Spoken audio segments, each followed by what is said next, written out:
we've got all the basting stitches now. So the only stitch we leave in it is the one through the centre back seam.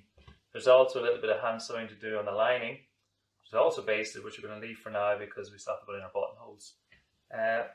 But that's pretty much it there now. That's all this one down here. That's all the basting stitches out.